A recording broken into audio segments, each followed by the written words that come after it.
Hi guys, this is our next installment for Chapter Fridays, except we're going to do it a little bit different this week, and we're going to be focusing on some nonfiction books. And the first book that we have is Escape North, The Underground Railroad. If you don't know anything about the Underground Railroad, it was really something that Harriet Tubman started, and we do have a book on Harriet Tubman that is going to be located in the front of the library.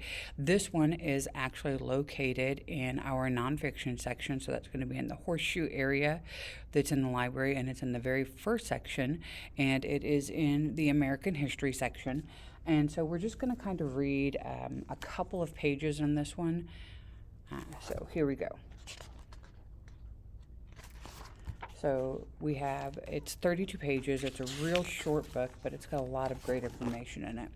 So it says historical background. Slaves were being bought and sold in the United States. The government was letting it happen. People were taken in the South to plantations from Africa.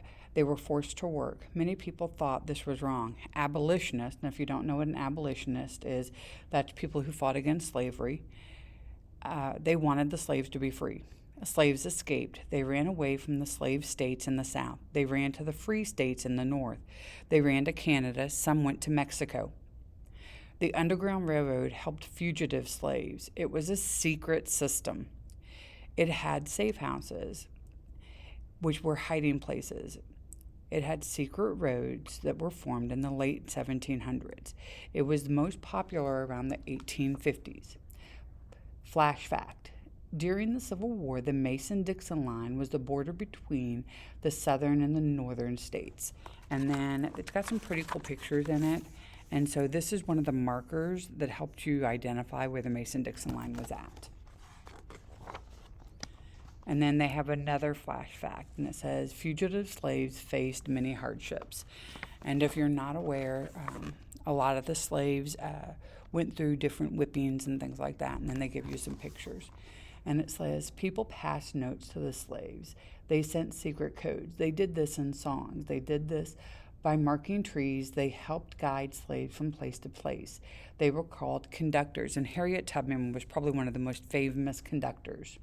Some people were agents. They made clothes. They collected money. They taught slaves to read and write. The safe houses were called stations. Slaves were called passengers.